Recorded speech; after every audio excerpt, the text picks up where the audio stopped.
Hi friends, ಎಲ್ಲರೂ ಹೇಗಿದ್ದೀರಾ? ಇವತ್ತು ಬಂದು ಮಂಗಳವಾರ, ಅದಕ್ಕೆ ಏನು ಮಾಡೋಣ ಅಂತ ಅಂದ್ಕೊಂಡಿದ್ದೀನಿ ಅಂತಂದರೆ, ಇಲ್ಲೇನಕ್ಕೆ ನಿಂತಿದ್ದೀನಿ ಫಸ್ಟ್ ಹೇಳ್ತೀನಿ. ಮೊಟ್ಟೆ ಸಾಂಬಾರು ಮಾಡೋಣ ಅಂತೇಳಿ ನಿಂತ್ಕೊಂಡಿದ್ದೀನಿ. ತುಂಬ ದಿನ ಆಯಿತು ಮೊಟ್ಟೆ ಸಾಂಬಾರೆಲ್ಲ ಮಾಡಿ. ಅದಕ್ಕೆ ಮೊಟ್ಟೆ ಸಾಂಬಾರಿಗೆಲ್ಲ ರೆಡಿ ಮಾಡಿದ್ದೀನಿ. ನಿನ್ನೆ ಉಪ್ಪು ಸಾಂಬಾರು ಮಾಡಿದ್ನಲ್ಲ, ಅದು ಸ್ವಲ್ಪ ಇದೆ. ತಿಂಡಿ ಎಲ್ಲ ಆಯಿತು, ತಿಂಡಿ ಎಲ್ಲ ತಿಂದ್ಕೊಂಡು ಇವಾಗ ಸಾಂಬಾರು ಮಾಡಿ ಇಟ್ಬಿಟ್ಟು ಆಮೇಲೆ ಕೆಲಸಗಳು ಸ್ಟಾರ್ಟ್ ಮಾಡೋಣ ಅಂತ ಅಂದ್ಕೊಂಡಿದ್ದೀನಿ. ಇವತ್ತು ಸ್ವಲ್ಪ ಇದೆಲ್ಲ ಕ್ಲೀನ್ ಮಾಡಬೇಕು ಅಂದ್ಕೊಂಡಿದ್ದೀನಿ. ಫ್ರಿಜ್ ಕವರು, ಅಂದರೆ ಫ್ರಿಜ್ ಮೇಲೆ ಪೇಪರ್ಸ್ ಎಲ್ಲ ಹಾಕಿರ್ತೀನಲ್ಲ, ಅದನ್ನೆಲ್ಲ ಕ್ಲೀನ್ ಮಾಡಬೇಕು ಅಂತ. ಆದರೆ ಇವತ್ತು ಮಂಗಳವಾರ, ಮತ್ತು ಬೇಡ ನಾಳೆನೇ ಕ್ಲೀನ್ ಮಾಡೋಣ ಅಂದ್ಬಿಟ್ಟು ಸುಮ್ಮನೆ ಅದೆಲ್ಲ ಮಾಡಿದರೆ ಇವಾಗ ಕೆಲಸಗಳು ಜಾಸ್ತಿ ಇರ್ತಿತ್ತು. ಅದಕ್ಕೆ ನಾನಿಲ್ಲಿ ಮೊಟ್ಟೆ ಸಾಂಬಾರು ಮಾಡ್ತಾಯಿದ್ದೀನಿ. ಮೊಟ್ಟೆ ಸಾಂಬಾರಿಗೆ ಏನಂದರೆ ಇಲ್ಲಿ ನೋಡಿ ಏನೆಲ್ಲ ತೊಗೊಂಡಿದ್ದೀನಿ ಅಂದರೆ, ಈರುಳ್ಳಿ, ಟೊಮೆಟೊ, ಶುಂಠಿ, ಚಕ್ಕೆ, ಲವಂಗ, ಮತ್ತು ಬೆಳ್ಳುಳ್ಳಿ, ಮತ್ತು ಕೊತ್ತಂಬರಿ ಸೊಪ್ಪು, ಮತ್ತು ಸ್ವಲ್ಪ ಒಂದೆರಡು ಕಡ್ಡಿ ಪುದೀನ ಸೊಪ್ಪು ತೊಗೊಳ್ಳಿ, ಮತ್ತು ಸ್ವಲ್ಪ ತೆಂಗಿನಕಾಯಿ. ನಿಮಗೆ ನೀವು ಜಾಸ್ತಿ ತೆಂಗಿನಕಾಯಿ ಯೂಸ್ ಮಾಡ್ತೀನಿ ಅಂದರೆ ಯೂಸ್ ಮಾಡ್ಕೋಬೋದು. ನಾವು ಸ್ವಲ್ಪ ಯೂಸ್ ಮಾಡೋದ್ರಿಂದ ಸ್ವಲ್ಪನೇ ತೊಗೊಂಡಿದ್ದೀನಿ. ಇದು ಜಾಸ್ತಿನೇ ಅನ್ಕೋತೀನಿ. ಸ್ವಲ್ಪ ಎತ್ತಿಟ್ಬಿಟ್ಟು ಸ್ವಲ್ಪ ಹಾಕ್ಕೊಳ್ತೀನಿ. ಇದಕ್ಕೆ ನಾವು ಮಟನ್ ಪುಡಿನ ಯೂಸ್ ಮಾಡ್ತೀನಿ. ಮಟನ್ ಪುಡಿ ಹಾಕ್ಬಿಟ್ಟು ರುಬ್ಬಿಟ್ಟು ನೋಡಿ, ಇಷ್ಟು ತೆಂಗಿನಕಾಯಿನ ಎತ್ತಿಟ್ಟಿದ್ದೀನಿ. ರುಬ್ಬಿಟ್ಟು ಮೊಟ್ಟೆ ಸಾಂಬಾರು ಮಾಡ್ತೀನಿ. ಓಕೆ, ಬೆಳಿಗ್ಗೆನೆ ಫುಲ್ಲು ಎಲ್ಲ ರೆಡಿ ಮಾಡಿದೆ, ಆದರೆ ಮಾಡೋಕ್ಕಾಗಿಲ್ಲ. ಇವಾಗ ಮಾಡಬೇಕು. ಮಟನ್ ಪುಡಿ ಹೇಗಿರುತ್ತೆ ಅಂದರೆ, ಅದು ಏನು ಸ್ಮೆಲ್ಲೇ ಬರಲ್ಲ. ಯಾವ ಥರ ಸ್ಮೆಲ್ ಅಂದರೆ, ಸ್ವಲ್ಪ ಧನಿಯಾ, ಖಾರದ ಪುಡಿ ಈ ಥರ ಸ್ಮೆಲ್ ಬರುತ್ತೆ. ಸಾಂಬಾರು ಪುಡಿ ಆದರೆ ಘಮ ಘಮ ಅಂತ ಸ್ಮೆಲ್ ಬರುತ್ತೆ. ಏನಕ್ಕೆ ಅಂದರೆ ಅದಕ್ಕೆ ಜೀರಿಗೆ, ಮೆಣಸು, ಮೆಂತ್ಯ ಪ್ರತಿಯೊಂದು ಹಾಕಿರ್ತಾರೆ. ಬೇಳೆಕಾಳು, ಹೆಸರು ಕಾಳು, ತುಂಬ ಥರದ್ದೆಲ್ಲ ಹಾಕಿ ಮಾಡಿರ್ತಾರೆ. ಅದು ಕಂಡುಹಿಡಿಬೋದು. ಸ್ಮೆಲ್ ಮಾಡಿದ ತಕ್ಷಣ ಇದು ಸಾಂಬಾರು ಪೌಡರು ಅಂತ ಕಂಡುಹಿಡಿಬೋದು. ಮಟನ್ ಪುಡಿನೂ ಅಷ್ಟೇ, ಅದರಲ್ಲಿ ಏನೋ ಅಷ್ಟು ಸ್ಮೆಲ್ ಅಂತ ಏನು ಬರೋಲ್ಲ. ಧನಿಯಾ, ಈ ಥರ ಖಾರದ ಪುಡಿ, ಕಡಲೆಕಾಳು ಅಷ್ಟು ಹಾಕ್ಬಿಟ್ಟು ಮಟನ್ ಪುಡಿ ಮಾಡಿರ್ತಾರೆ. ಸಾಂಬಾರು ಪುಡಿ ಅಂದರೆ ಎಲ್ಲ ಥರ ಹಾಕಿರ್ತಾರಲ್ಲ ಅದು. ಇವಾಗ ನೀವು ಮಿಲ್ ಹತ್ರ ಹೋಗ್ತಾ ಇದ್ದರೆ, ಏನಾದರೂ ಸಾಂಬಾರು ಪುಡಿ ಏನಾದರೂ ಪೌಡರ್ ಮಾಡ್ತಾಯಿದ್ರೆ ಅದು ರೋಡಲ್ಲಿ ಹೋಗ್ತಾ ಇದ್ರೂ ಕೂಡ ನಮಗೆ ಅದು ಘಮ ಘಮ ಅನ್ನೋ ಸ್ಮೆಲ್ ಬರ್ತಾ ಇರುತ್ತೆ. ಇದು ಆ ಥರ ಏನಿಲ್ಲ, ಸ್ಮೆಲ್ಲು ಬರಲ್ಲ, ಏನು ಬರಲ್ಲ. ಏನೋ ಒಂದು ಮೆಸೇಜ್ ಬಂತು, ಅದಕ್ಕೆ ನೋಡ್ತಾ ಇದ್ದೀನಿ. ಜಾಸ್ತಿ ಫೇಕ್ ಮೆಸೇಜ್ಗಳು ಬರ್ತಾ ಇರುತ್ತೆ. ಅದು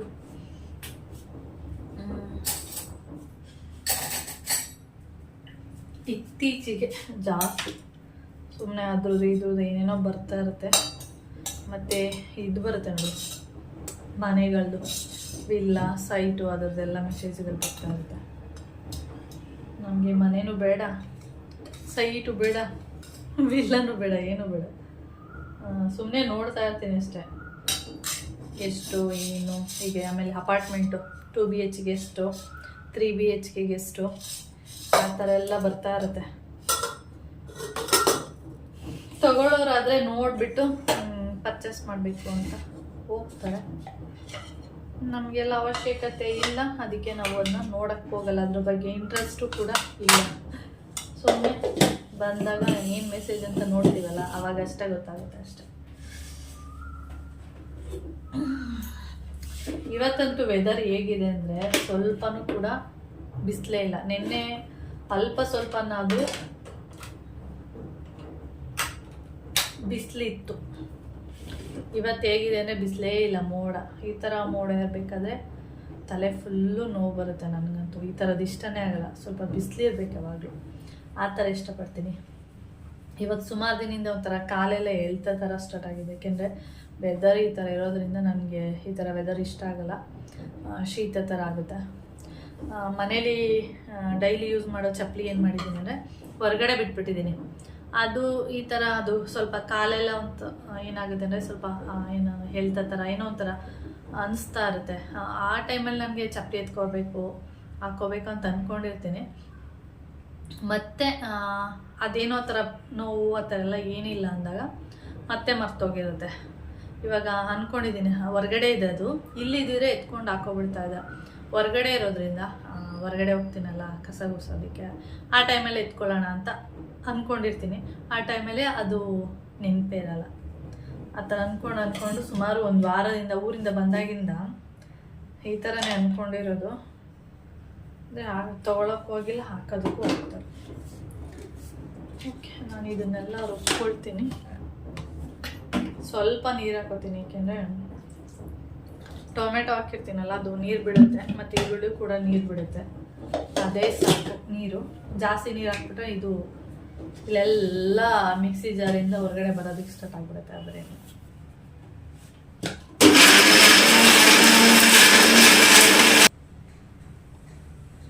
ಈ ಮಸಾಲೆ ಏನಂದರೆ ನಾವು ಮಟನ್ ಸಾಂಬಾರು, ಚಿಕನ್ ಸಾಂಬಾರಿಗೆಲ್ಲ ಸೇಮ್ ಇದೇ ಮಸಾಲೆನೇ.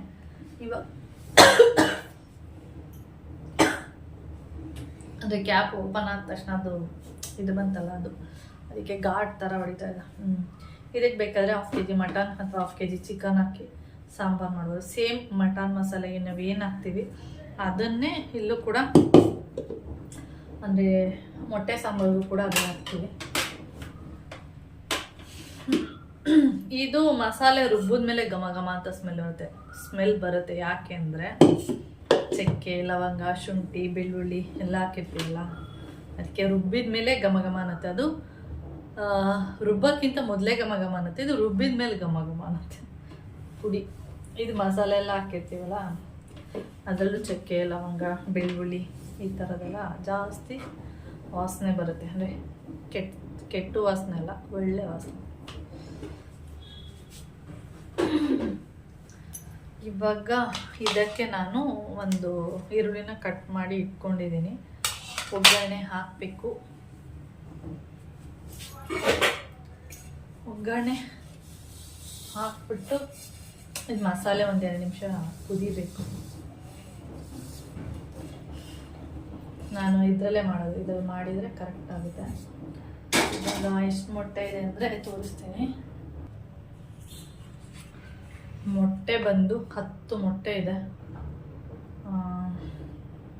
ನೋಡೋಣ, ನನ್ನ ಪ್ರಕಾರ 8 ಮೊಟ್ಟೆ ಹಾಕೋಣ ಅಂತ ಅಂದ್ಕೊಂಡಿದ್ದೀನಿ. ನೋಡಿಕೊಂಡು ಹಾಕ್ತೀನಿ.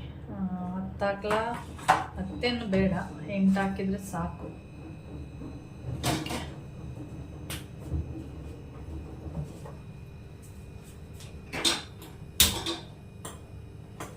ಇಲ್ಲಿ ಪಾತ್ರೆ ಇಟ್ಕೊಂಡಿದ್ದೀನಿ.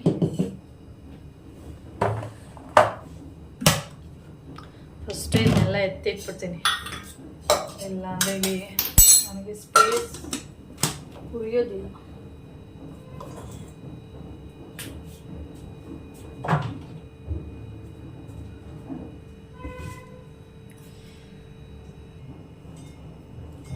ಇವಾಗ ನೋಡಿ ಕಾಯ್ತಾ ಇದೆ ಅಂದರೆ ವೆಯ್ಟ್ ಮಾಡ್ತಾ ಇದೆ ನನಗೋಸ್ಕರ. ಎಣ್ಣೆ ಹಾಕು ಅಂತ ಕಾಯ್ತಾ ಇದೆ ಅಂದರೆ ಬಿಸಿ ಆಗಿದೆ ಅಂತ. ಇವಾಗ ಸ್ವಲ್ಪ ಎಣ್ಣೆ ಹಾಕೋತಿದ್ದೀನಿ, ಯಾಕೆಂದರೆ ಸ್ವಲ್ಪ ಜಾಸ್ತಿನೇ ಹಾಕ್ಕೊಳ್ಳಿ ಎಣ್ಣೆ, ಯಾಕೆಂದರೆ ಮೊಟ್ಟೆಲೇನು ಕೊಬ್ಬಿನಂಶ ಇರೋದಿಲ್ವಲ್ಲ, ಅದರಿಂದ. ಇವಾಗ ಎಣ್ಣೆ ಬಿಸಿ ಆಗಲಿ. ಎಣ್ಣೆ ಬಿಸಿ ಆಗಿದೆ. ಇವಾಗ ಇದಕ್ಕೆ ಒಂದು ಈರುಳ್ಳಿ ತೊಗೊಂಡಿದ್ದೀನಿ. ನಿಮಗೆ ಸಣ್ಣದಾಗಬೇಕಾದ್ರೂ ಕಟ್ ಮಾಡ್ಕೋಬೋದು, ಇಲ್ಲ ದಪ್ಪದಾಗಿ ಕಟ್ ಮಾಡ್ಕೋತೀನಿ ಅಂದರೆ ಆ ರೀತಿಯೂ ಮಾಡ್ಕೋಬೋದು. ನಾನು ಸ್ವಲ್ಪ ಈ ರೀತಿ ಕಟ್ ಮಾಡ್ಕೊಂಡಿದ್ದೀನಿ. ಇದು ಫ್ರೈ ಮಾಡ್ತಾ ಏನಾಗುತ್ತೆ, ಈ ಥರ ಬಿಟ್ಟೋಗ್ಬಿಡುತ್ತೆ ಈ ರೀತಿ. ಅದರಿಂದ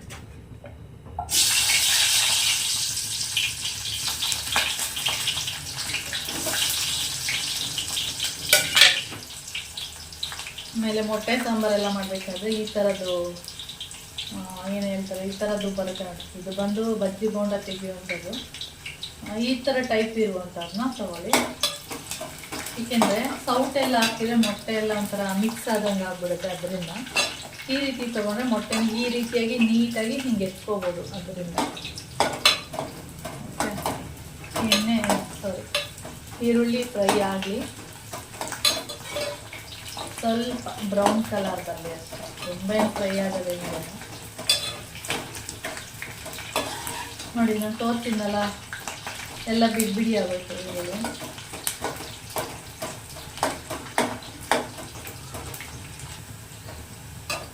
ಇವಾಗ ನೋಡಿ ಸ್ವಲ್ಪ ಲೈಟಾಗಿ ಫ್ರೈ ಆಗಿದೆ. ಇವಾಗ ರುಬ್ಕೊಂಡಿದ್ದೀವಲ್ಲ ಮಸಾಲೆ, ಇದನ್ನು ಇದಕ್ಕೆ ಆ್ಯಡ್ ಮಾಡ್ತೀನಿ ನಾನು.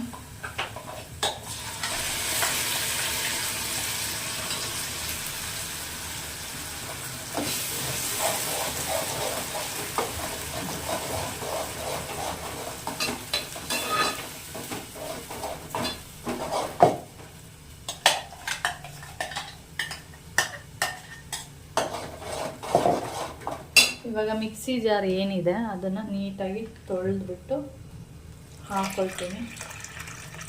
ಇದು ತುಂಬ ಸಾಂಬಾರು ತೆಳು ಮಾಡಬಾರ್ದು, ಸ್ವಲ್ಪ ಗಟ್ಟಿಯಾಗಿದ್ರೇ ಚೆನ್ನಾಗಿರುತ್ತೆ.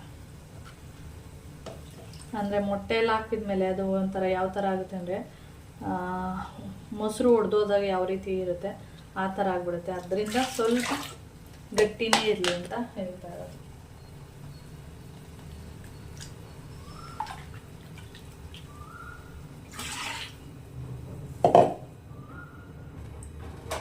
ಇವಾಗ ನೋಡಿ ಇದನ್ನ ನೀಟಾಗಿ ಮಿಕ್ಸ್ ಮಾಡ್ಕೊಳ್ತಾ ಇದ್ದೀನಿ.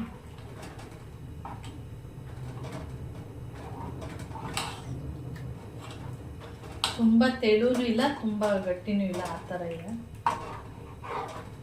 ಇವಾಗ ಇದು ಒಂದೆರಡು ನಿಮಿಷ ಕುದೀಲಿ, ಆಮೇಲೆ ಮೊಟ್ಟೆ ಹಾಕೋದನ್ನ ತೋರಿಸ್ತೀನಿ. ಓಕೆ, ಇಲ್ಲಿ ನೋಡ್ತಾ ಇರ್ಬೋದು, ನಿಮಗೆ ಕಾಣಿಸ್ತಾ ಇದೆ, ಕುದೀತಾ ಇದೆ. ಇವಾಗ ನೋಡಿ ಎಣ್ಣೆ ಎಲ್ಲ ಮೇಲೆ ತೇಲ್ತಾ ಇದೆ. ಇವಾಗ ಇದಕ್ಕೆ ನಾನು ಉಪ್ಪು ಹಾಕ್ತೀನಿ. ಉಪ್ಪು ನೀವು ರುಚಿಗೆ ತಕ್ಕಷ್ಟು ಹಾಕ್ಕೊಡಿ. ನಾವು ಸ್ವಲ್ಪ ಸಪ್ಪೆ ತಿನ್ನೋದ್ರಿಂದ ಸ್ವಲ್ಪನೇ ಹಾಕಿದ್ದೀನಿ. ಓಕೆ,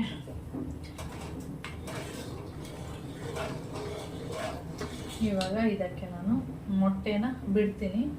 ಯಾವ ರೀತಿ ಬಿಡ್ತೀನಿ ಅಂದರೆ, ನೀವು ಮೊಟ್ಟೆ ಬಿಡಬೇಕಾದ್ರೆ ಫುಲ್ಲು ಈ ಥರ ಫುಲ್ ಹೈ ಫ್ಲೇಮಲ್ಲಿ ಇಟ್ಕೊಂಡು ಬಿಡಬೇಡಿ. ಏಕೆಂದರೆ ಅವಾಗ ಮೊಟ್ಟೆ ಯಾವ ಥರ ಅಂದರೆ, ನಾವು ಬಿಟ್ಟಿರೋ ಮೊಟ್ಟೆ ಈಗ ಇದೇ ಥರ ಉಂಡೆ ಸಮೇತ ಇರಬೇಕು. ಅಂದರೆ ಉಂಡೆ ಜೊತೆ ಸಿಗಬೇಕು. ನಾವು ಹೇಗೆ ಹಾಕಿರ್ತೀವಿ ಅದೇ ಥರ ಸಿಕ್ಕಿದ್ರೆ ಚೆನ್ನಾಗಿರುತ್ತೆ. ನಾವು ಈ ಥರ ಮಾಡಿ ಬಿಡುವಾಗ ಫುಲ್ಲು ಏನಾಗ್ಬಿಡುತ್ತೆ ಅಂದರೆ ಎಲ್ಲ ಆ ಕಡೆ ಈ ಕಡೆ ಎಲ್ಲ ಹೋಗ್ಬಿಡುತ್ತೆ. ಅದಕ್ಕೆ ನೀವು ಯಾವಾಗಲೂ ಸಿಮ್ಮಲ್ಲಿ ಇಟ್ಕೊಂಡು ಮೊಟ್ಟೆನ ಬಿಡಬೇಕು. ಇವಾಗ ನೋಡಿ, ಇಲ್ಲಾಂದರೆ ಬೇಕಾದರೆ ಆಫ್ ಮಾಡಿಬಿಟ್ಟು ಬೇಕಾದರೆ ಬಿಡ್ಬೋದು, ಆ ಥರ ಕೂಡ ಮಾಡ್ಬೋದು. ಆಮೇಲೆ ಮತ್ತೆ ನೀವು ಗ್ಯಾಸ್ ಆನ್ ಮಾಡಿದರೆ ಆಯಿತು. ಓಕೆ, ನಾನು ಇವಾಗ ನಿಮಗೆ 1 ಅಥವಾ 2 ಮೊಟ್ಟೆ ಬಿಡೋದನ್ನ ಮಾತ್ರ ತೋರಿಸ್ತೀನಿ. ಓಕೆ, ನೋಡಿ ಸೇಮ್ ಎಲ್ಲರೂ ಬಿಡ್ತೀರಾ. ಹೀಗೆ ಇವಾಗ ನಾನು ಮಧ್ಯೆ ಬಿಟ್ಟಿದ್ದೀನಿ 1 ಮೊಟ್ಟೆ. ಇವಾಗ ಸೈಡಿಂದ ಬಿಟ್ಕೊಬರ್ತೀನಿ.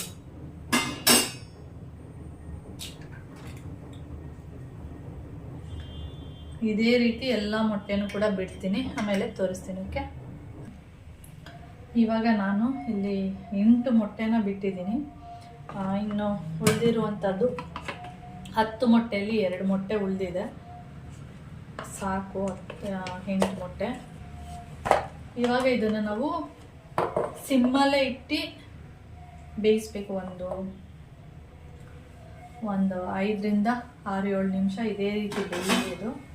ಫುಲ್ಲು ಹೈ ಫ್ಲೇಮಲ್ಲಿ ಇಡಕ್ಕೆ ಹೋಗಬೇಡಿ, ಫುಲ್ಲು ಸಿಮ್ಮಲ್ಲೇ ಇಟ್ಟು ಅದು ಬೇಯ್ತಾ ಇರುತ್ತೆ.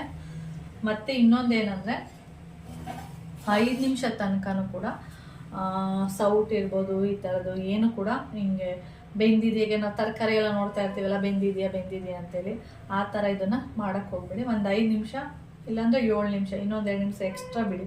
7 ನಿಮಿಷ ಹಾಗೆ ಬಿಟ್ಬಿಡಿ, ಅದು ನೀಟಾಗಿ ಬೆಂದಿರುತ್ತೆ.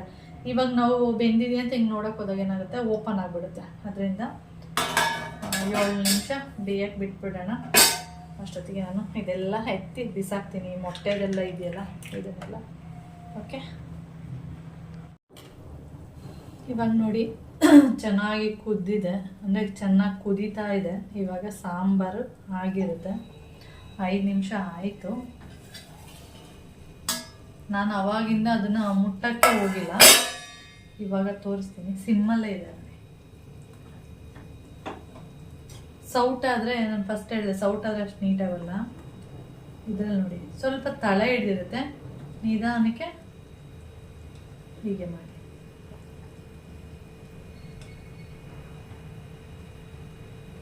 ಇನ್ನೂ ಸ್ವಲ್ಪ ಬೇಯಬೇಕು ನೋಡಿ. 5 ನಿಮಿಷ ಆಗಿದೆ, ಆದರೂ ಕೂಡ ಇನ್ನೂ ಸ್ವಲ್ಪ ಬೇಯಬೇಕು. ಕಾಣಿಸ್ತಾ ಇದೆಯಾ? ಇನ್ನೊಂದು 2 ನಿಮಿಷ ಬೆಂದರೆ ಆಯಿತು ಮೊಟ್ಟೆ ಸಾಂಬಾರು. ಈ ರೀತಿಯಾಗಿ ಬರುತ್ತೆ ನಿಮಗೆ. ಒಂದು ಮೊಟ್ಟೆ ಆರಾಮಾಗಿ ಈ ರೀತಿಯಾಗಿ ತಿನ್ಬೋದು.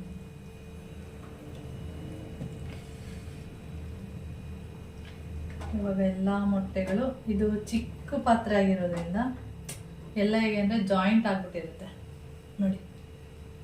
ಈ ರೀತಿ ಸ್ವಲ್ಪ ಸಾಂಬಾರು ಮತ್ತು ಈ ಥರ ಒಂದು ಎಗ್ಗು ಹಾಕ್ಕೊಟ್ರೆ ಚೆನ್ನಾಗಿರುತ್ತೆ.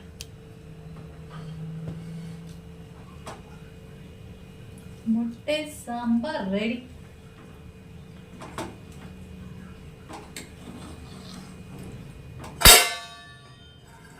ಇನ್ನೊಂದು 2 ನಿಮಿಷ ಬೇಯಲಿ, ಏಕೆಂದರೆ ಬೆಂದಿಲ್ಲ ಅಂದರೆ ಅದು ಕೂಡ ಬೆಂದೋಗ್ಲಿ ಅಂತ ಹೇಳಿ.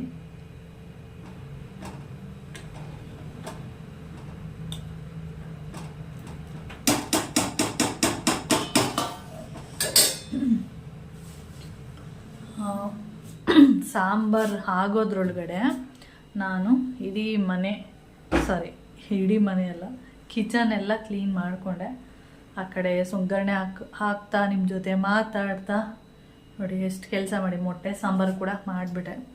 ಕಿಚನು ಕ್ಲೀನ್ ಮಾಡಿಬಿಟ್ಟೆ, ಪಾತ್ರೆನೂ ತೊಳೆದೆ, ಮತ್ತು ನೋಡಿ ಸಿಂಕೆಲ್ಲ ಕ್ಲೀನ್ ಮಾಡಿದೆ. ಇಲ್ಲೂ ಅಷ್ಟೇ ಫುಲ್ಲು ನೀಟ್ ಮಾಡಿದ್ದೀನಿ. ಬಿಸಿನೀರು ಖಾಲಿಯಾಗಿತ್ತು, ಬಿಸಿನೀರು ಕೂಡ ಇಟ್ಟಿದ್ದೀನಿ. ಹಾಗೆ ಇಲ್ಲಿ ಒಂದು ಸ್ವಲ್ಪ ಮೊಸರನ್ನ ಬೌಲ್ಗೆ ಹಾಕಿಟ್ಟಿದ್ದೀನಿ, ಏನಕ್ಕೆ ಚೆನ್ನಾಗಿ ಹುಳಿ ಬರಲಿ ಅಂತ ಹೇಳಿ. ನಾಳೆ ಕೂದಲಿಗೆ ಇಲ್ಲಾಂದರೆ ಸಂಜೆನಾದರೂ ಹಾಕ್ಕೊಳ್ತೀನಿ, ತಲೆಗೆ ಹಾಕ್ಬಿಟ್ಟು ಸ್ನಾನ ಮಾಡ್ತೀನಿ. ಮೊಸರು ಹಾಕಿ ಸ್ನಾನ ಮಾಡಿದ್ರೆ ಚೆನ್ನಾಗಿರುತ್ತೆ, ಕೂದಲು ಥರ ಸಾಫ್ಟ್ ಅಂತ ಅನ್ನಿಸ್ತಾ ಇರುತ್ತೆ. ಹುಳಿ ಬಂದರೆ ಇನ್ನೂ ಚೆನ್ನಾಗಿರುತ್ತೆ. ನೋಡ್ತೀನಿ ಮಾಡಿದರೆ ಯೂಸ್ ಮಾಡ್ತೀನಿ. ಅಂದರೆ ನಾಳೆಗಿಟ್ರೂ ಇನ್ನೂ ಹುಳಿ ಬರುತ್ತೆ. ಈ ವೆದರ್ಗೆ ಅಷ್ಟೊಂದು ಹುಳಿ ಬರಲ್ಲ. ಸಮ್ಮರ್ ಆದರೆ ಸ್ವಲ್ಪ ಚೆನ್ನಾಗಿ ಹುಳಿ ಬರುತ್ತೆ. ಅದಾದಮೇಲೆ ಇದು ನೋಡಿ, ಇವಾಗ ನಾನು ಹೇಳ್ತಾ ಇದ್ದೀನಿ, ನಮ್ಮ ಕಿಚನು ಮೊದಲೇ ಚಿಕ್ಕದು, ಇದೆಲ್ಲ ಇಡಬೇಡ, ಅಡುಗೆ ಮಾಡಿ ಇಡೋದಕ್ಕೆ ಕಷ್ಟ ಅಂಥದ್ರಲ್ಲಿ ಈ ಥರದ್ದೆಲ್ಲ ಇಡ್ತೀಯಲ್ಲ ಅಂತ ಬೈದರೂ ಕೂಡ ನೋಡಿ, ಈ ಥರದ್ದೆಲ್ಲ ಇದು ಚಿಕ್ಕ ಬಾಲ್ ಥರ ಇರುತ್ತೆ, ನೋಡಿರ್ತೀರ ತುಂಬ ಜನ ಗೊತ್ತಿರುತ್ತೆ. ಅದನ್ನು ನೀರಿಗೆ ಹಾಕಿದ ಥರ ಗೋಲಿ ಥರ ಆಗುತ್ತೆ. ಇದನ್ನೇ ಇವನು ಏನು ಮಾಡ್ತಾನೆ ಅಂದರೆ, ಬೆಕ್ಕಿರುತ್ತಲ್ಲ ಆ ಬೆಕ್ಕಿಗೆ ಎಸೆಯೋದು. ಅದು ಏನು ಮಾಡುತ್ತೆ, ಅದನ್ನು ಇಟ್ಕೊಳ್ಳೋದಕ್ಕೆ ಅಂತ ಹೋಗುತ್ತೆ, ಆವಾಗ ಅದು ಒಡೆದೋಗುತ್ತೆ. ಆ ಥರ ಮಾಡೋದಕ್ಕೆ ಅವನು ಈ ಥರ ನೀರಿಗೆಲ್ಲ ಹಾಕಿಟ್ಟಿದ್ದಾನೆ. ಮತ್ತು ಇವಾಗ ಬೆಡ್ರೂಮಲ್ಲಿ ಕೆಲಸ ಉಂಟು, ಅದನ್ನು ಕೆಲಸ ಮಾಡೋಣ. ಇಲ್ಲಿ ಒಂದು ಬಿತ್ತು ನಿಮಗೆ ತೋರಿಸೋಣ ಅಂದರೆ ನೋಡಿ, ಈ ಥರ ಇದೆಯಾ ನೋಡಿ. ಅದು ಬೆಕ್ಕು ಬಂದ್ಬಿಟ್ಟು ಉಗ್ರಲ್ಲಿ ಈ ಥರ ಮಾಡುತ್ತಲ್ಲ, ಆವಾಗ ಅದು ಈ ಥರ ಜಲ್ಲಿ ಥರ ಆಗೋಗುತ್ತೆ. ಈ ಥರ ಆ ಥರ ಅವನು ಆಟ ಆಡಲಿ ಅಂತೇಳಿ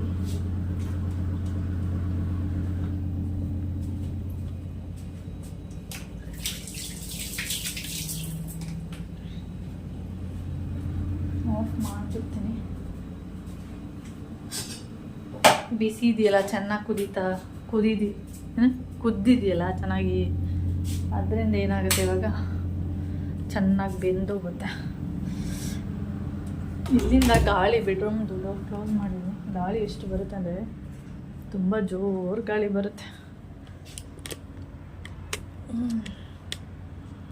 ನೋಡಿ. ಅಲ್ಲಿ ಮರಗಳು ಹೇಗೆ ಹಳ್ಳಾಡ್ತಿದೆ ಅಂತೇಳಿ, ತುಂಬ ಜೋರು ಗಾಳಿ. ಕಸ ಗುಡಿಸೋದಕ್ಕೆ ಆಗಲ್ಲ, ಅಷ್ಟು ಗಾಳಿಯೆಲ್ಲ ಬರ್ತಾ ಇರುತ್ತೆ. ಅವಾಗ ಏನು ಮಾಡ್ತೀನಿ, ಡೋರೆಲ್ಲ ಕ್ಲೋಸ್ ಮಾಡಿಕೊಂಡು ನಾನು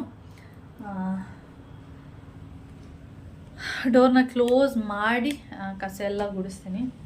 ಇವಾಗ ಬೆಡ್ರೂಮಲ್ಲಿ ಏನು ಕೆಲಸ ಅಂದರೆ, ಬೆಡ್ರೂಮೆಲ್ಲ ನೀಟ್ ಮಾಡಿ ಎಲ್ಲ ಮಾಡಿದ್ದೀನಿ, ಒದ್ರಿ ನೋಡ್ಬೋದು ಕ್ಲೀನಾಗಿದೆ ನೋಡಿ. ಮಕ್ಕಳಿದ್ದಾಗ ಈ ಥರ ಇರಲೇ ಇಲ್ಲ, ಫುಲ್ ಎಲ್ಲ ತುಳಿದು ಇದ್ರ ಮೇಲೆ ಬಂದು ಕೂತ್ಕೊಂಡು ಟಿ ವಿ ನೋಡೋದು, ಮೊಬೈಲ್ ನೋಡಿಕೊಂಡು ಇಲ್ಲೇ ಇರ್ತಾಯಿದ್ರು.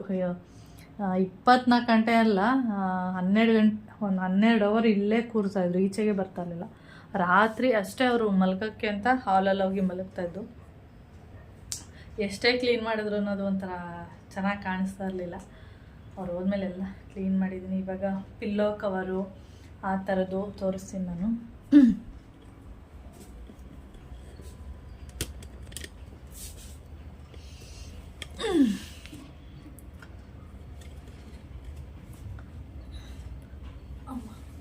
ಇಲ್ಲಿ ನೋಡ್ತಾ ಇದ್ದೀರಲ್ಲ, ಇದ್ರದ್ದೆಲ್ಲ ಪಿಲ್ಲೋ ಕವರು, ಬೆಡ್ಶೀಟ್ಗಳೆಲ್ಲ ನಿನ್ನೆ ಡೈಲಿ ಸ್ವಲ್ಪ ಹಾಕಿ ವಾಶ್ ಮಾಡಿ ಎಲ್ಲ ಒಣಗಿಸಿ ಎತ್ತಿಟ್ಟಿದ್ದೀನಿ. ಇದ್ರದ್ದು ಪಿಲ್ಲೋ ಕವರು ಅಷ್ಟೇ, ಕವರ್ ಹಾಕಿಲ್ಲ, ಎಲ್ಲ ತೆಗೆದು ವಾಶ್ ಮಾಡಿ ಇಟ್ಟಿದ್ದೀನಿ. ಇವಾಗ ಏನು ಕೆಲಸ ಅಂದರೆ ನನಗೆ ಇದ್ರದ್ದು ಕವರ್ಗಳೆಲ್ಲ ಹಾಕಿ ಇದೇ ರೀತಿನೇ ಇಟ್ಟು, ಇಲ್ಲಾಂದರೆ ನನಗೆ ಇದ್ರ ಮೇಲೆಲ್ಲ ಡಸ್ಟ್ ಬಂದು ಕುತ್ಕೊಬಿಡುತ್ತೆ. ಅದಕ್ಕೋಸ್ಕರ ನಾನು ಒಂದು ಬೆಡ್ಶೀಟ್ ಇದೆ ಹಳೇದು, ಅಂದರೆ ದೊಡ್ಡದು ಕಾಟದು, ಅಂದರೆ double bed spread, double bed spread ಇದೆ. ಅದನ್ನು ತೆಗೆದು ನೀಟಾಗಿ ಕ್ಲೋಸ್ ಮಾಡಿಬಿಡ್ತೀನಿ. ಯಾವುದನ್ನು ನಾನು ಡೈಲಿ ಯೂಸ್ ಮಾಡ್ತೀವಿ ಅದನ್ನು ಮಾತ್ರ ಮೇಲೆ ಇಟ್ಕೊಂಡು, ಯೂಸ್ ಮಾಡದೇ ಇರುವಂಥದ್ದನ್ನೆಲ್ಲ ನೀಟಾಗಿ ಪ್ಯಾಕ್ ಮಾಡಿಟ್ಬಿಡ್ತೀನಿ. ಯಾಕೆಂದರೆ ಕೆಳಗಡೆ ಇರೋದ್ರಿಂದ ಕಸ ಗುಡಿಸ್ತಾ ಇರ್ತೀವಿ, ಡಸ್ಟ್ ಎಲ್ಲ ಹೋಗಿ ಕೂತ್ಕೊಳ್ಳುತ್ತೆ. ಅದ್ರ ಮೇಲೆ ಮುಚ್ಚಿಬಿಟ್ರೆ ಏನಾಗುತ್ತೆ ಅಂದರೆ ಬೆಡ್ ಸ್ಪ್ರೆಡ್ ಇರುತ್ತಲ್ಲ, ಅದನ್ನು ಬೇಕಾದ್ರೆ ಯಾವಾಗಲಾದ್ರೂ ವಾಶ್ ಮಾಡ್ಕೋಬೋದು. ಅದರಿಂದ ನಾನು ಯಾವಾಗಲೂ ಈ ರೀತಿಯಾಗಿ ಮಾಡ್ತೀನಿ. ಅವತ್ತೆಲ್ಲ ಕವರೆಲ್ಲ ತೆಗೆದಿಟ್ನಲ್ಲ, ಅದಕ್ಕೋಸ್ಕರ ಹೀಗೆ ಇಟ್ಟಿದ್ದೀನಿ. ಇದೇ ರೀತಿನೇ ಇಡೋದು, ಸೇಮ್ ಅದೇ ನೀಟಾಗಿ ಕ್ಲೋಸ್ ಮಾಡಿ ಇಡ್ತೀನಿ ಅಷ್ಟೇ. ಪಿಲ್ಲೋ ಕವರ್ ಹಾಕ್ಬಿಟ್ಟು ಓಕೆ. ಇದೆಲ್ಲ ಇಲ್ಲ ಅಂದಿದ್ರೆ ನೋಡಿ, ಈ ಸ್ಪೇಸಲ್ಲಿ ಇದು ಅಲ್ಲಿ ಏನಾದರೂ ಸೂಟ್ ಕೇಸು ಏನೆಲ್ಲ ಇಟ್ಟಿದೆ ಅದೇನು ಇಲ್ಲ ಅಂದಿದ್ರೆ ಎಷ್ಟು ಫ್ರೀ ಆಗಿರ್ತಿತ್ತು, ದೊಡ್ಡದಾಗಿ ಇರ್ತಾಯಿತ್ತು. ಈ ಕಡೆನೂ ಅಷ್ಟೇ ನೋಡಿ, ಈ ಕಡೆನೂ ಅಷ್ಟೇ, ನಿಮಗೆ ಕಾಣಿಸ್ತಾ ಇದೆಯಾ? ಮಿರರ್ ಪಕ್ಕ ಬುಕ್ಸ್ ಎಲ್ಲ ಇಡೋದಕ್ಕೆ, ಅದ್ರ ಪಕ್ಕ ಅಕ್ಕಿ ಅದೆಲ್ಲ ಇಟ್ಟಿರೋದಕ್ಕೆ, ಅದು ಅಷ್ಟೇ. ಅದು ಎಲ್ಲ ಇಲ್ಲ ಅಂದಿದ್ರೆ ನಮ್ಮ ರೂಮ್ ಬಂದು ಎಷ್ಟು ದೊಡ್ಡದಿರ್ತಿತ್ತು ಅಂದರೆ ತುಂಬ ದೊಡ್ಡ ರೂಮು ಇದು. ಅದೇ ಬಿದಿಲ್ಲ ಎಲ್ಲ ಇಟ್ಕೋಬೇಕು ನಾವು, ಅದರಿಂದ ಒಂಥರ ಚೆನ್ನಾಗಿ ಕಾಣಿಸಲ್ಲ. ಮತ್ತು ಇನ್ನೆಲ್ಲೂ ಇಡೋದಕ್ಕೂ ಕೂಡ ಜಾಗ ಎಲ್ಲ ಅಲ್ವಾ, ಅದರಿಂದ ನಾವು ಎಲ್ಲನೂ ಇಲ್ಲೇ ಏನೇ ತಂದ್ರೂ ಇಲ್ಲೇ ತಂದು ಇಡಬೇಕು. ಅಕ್ಕಿ ಮೂಟೆ, ರಾಗಿ ಮೂಟೆ, ಪ್ರತಿಯೊಂದೂ ಅಷ್ಟೇ. ಓಕೆ, ಇವಾಗ ಇದನ್ನೆಲ್ಲ ಪ್ಯಾಕ್ ಮಾಡಿಬಿಟ್ಟು ಪಿಲ್ಲೋ ಕವರೆಲ್ಲ ಹಾಕ್ಬಿಟ್ಟು ತೋರಿಸ್ತೀನಿ ಯಾವ ರೀತಿ ಮಾಡ್ತೀನಿ ಅಂತೇಳಿ. ಮಾಡೋದೆಲ್ಲ ತೋರಿಸಲ್ಲ, ಕ್ಲೋಸ್ ಮಾಡಿ ಬೆಡ್ ಸ್ಪ್ರೆಡ್ ಎಲ್ಲ ಕ್ಲೋಸ್ ಮಾಡಿದ್ಮೇಲೆ ಆಮೇಲೆ ತೋರಿಸ್ತೀನಿ.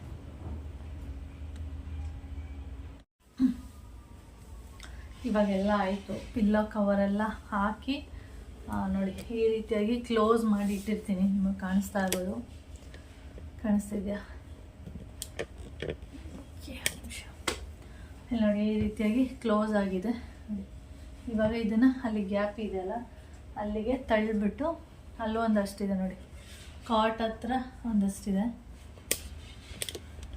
ಇವಾಗ ಅಲ್ಲಿರೋದನ್ನೆಲ್ಲ ಇವಾಗ ಇದ್ರ ಮೇಲೆ, ಅಂದರೆ ಯೂಸ್ ಮಾಡುವಂಥದ್ದನ್ನ ಮಾತ್ರ ಇದ್ರ ಮೇಲೆ ಇಡ್ತೀನಿ. ಇದು ಯಾವುದು ಕೂಡ ನಾವು ಯೂಸ್ ಮಾಡಲ್ಲ, ಇದೆಲ್ಲ ಹೀಗೆ ಇರುತ್ತೆ. ಇವಾಗ ಇದನ್ನು ಈ ರೀತಿಯಾಗಿ ಮಾಡ್ತೀನಿ ನೋಡಿ.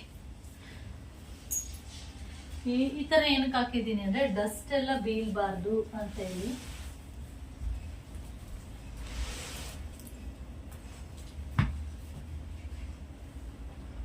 ಈ ರೀತಿ ಹಾಕ್ಬಿಟ್ಟು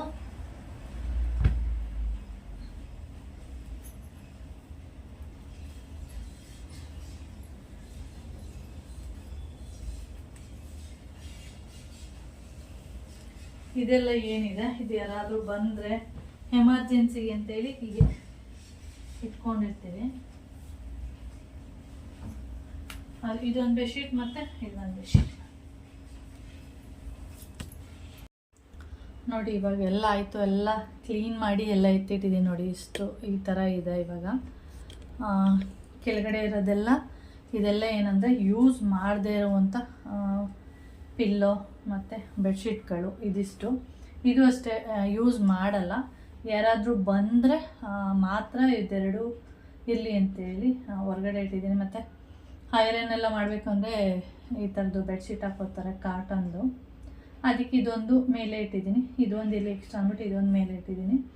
ಇದೆಲ್ಲ ಯೂಸ್ ಮಾಡುವಂಥದ್ದು. ಇದು ಕೌಶಿದು ಪಿಲ್ಲೋ ಮೇಲೆ ಮಲಗಲ್ಲ, ಸುಮ್ಮನೆ ಇಟ್ಕೊಂಡಿರ್ತಾನೆ ಅಷ್ಟೇ. ಮತ್ತು ಅವನದು ಇದು ಬೆಡ್ಶೀಟು, ಇದೆರಡು ಪಿಲ್ಲೋ ನಮ್ಮದು, ಮತ್ತು ಇದೊಂದು ಬೆಡ್ಶೀಟು, ಇದು ದೊಡ್ಡ ಬೆಡ್ಶೀಟು, ಅದು ನಮ್ಮದು. ಇಷ್ಟು ಈ ರೀತಿಯಾಗಿ ಮಾಡಿ ಇಟ್ಕೊಂಡಿರ್ತೀನಿ ಯಾವಾಗಲೂ.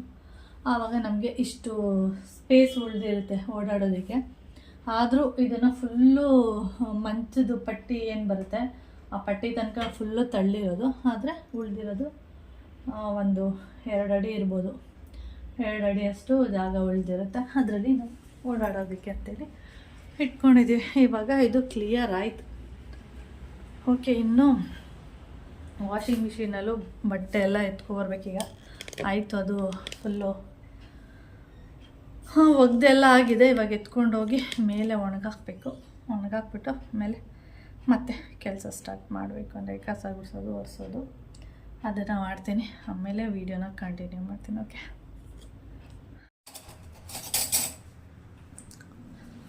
ಫ್ರೆಂಡ್ಸ್, ಕೆಲಸ ಎಲ್ಲ ಮುಗೀತು. ಕಸ ಎಲ್ಲ ಗುಡಿಸ್ಬೇಕಾದ್ರೆ ಹೊರಗಡೆ ಯಾವ ಕಡೆ ಗಾಳಿ ಬೀಸ್ತಿದೆ ಅಂತಲೇ ಗೊತ್ತಾಗ್ತಿಲ್ಲ. ಈ ಕಡೆ ಗಾಳಿ, ಈ ಕಡೆ ಕಸ ಈ ಕಡೆಯಿಂದ ಆ ಕಡೆ ಗುಡಿಸ್ಕೊಂಡವ್ರೆ, ಆ ಕಡೆಯಿಂದನೇ ಬೀಸುತ್ತೆ. ಆ ಕಡೆಯಿಂದ ಈ ಕಡೆ ಗುಡಿಸ್ಕೊಬರೋಣ ಅಂದರೆ ಈ ಕಡೆಯಿಂದನೇ ಬೀಸುತ್ತೆ. ಯಾವ ಕಡೆ ಗುಡಿಸ್ಬೇಕು ಅಂತಲೇ ಗೊತ್ತಾಗ್ತಾ ಇಲ್ಲ. ಆ ಥರ ಹಾಗೆ ಎಲ್ಲ ಒರೆಸಿ ಎಲ್ಲ ಆಯಿತು. ಇನ್ನೇನು ಕೆಲಸ ಎಲ್ಲ ಮುಗಿತು. ಇನ್ನು ಮಾಮ ಬಂದರೆ ಇವಾಗ ರೈಸ್ಗೆ ಇಡ್ತೀನಿ. ರೈಸು ಸಾಕಾಗಲ್ಲ, ರೈಸ್ಗೆ ಇಟ್ಬಿಟ್ಟು ಮುದ್ದೆ ಆಮೇಲೆ ಮಾಡ್ತೀನಿ. ಓಕೆ, ಹಾಗೆ ಈ ವಿಡಿಯೋನು ಕೂಡ ಎಂಡ್ ಮಾಡ್ತೀನಿ. ವಿಡಿಯೋ ಇಷ್ಟ ಆದರೆ ಲೈಕ್, ಶೇರ್, ಕಮೆಂಟ್ ಮಾಡಿ. ಹಾಗೆ ಫಸ್ಟ್ ಟೈಮ್ ಮಾಡ್ತಾ ಇದ್ದೆ ಸಬ್ಸ್ಕ್ರೈಬ್ ಮಾಡ್ಕೊಂಡು ನೋಡಿ. ನೆಕ್ಸ್ಟ್ ವಿಡಿಯೋದಲ್ಲಿ ಸಿಗೋಣ. ಓಕೆ, ಬಾಯ್.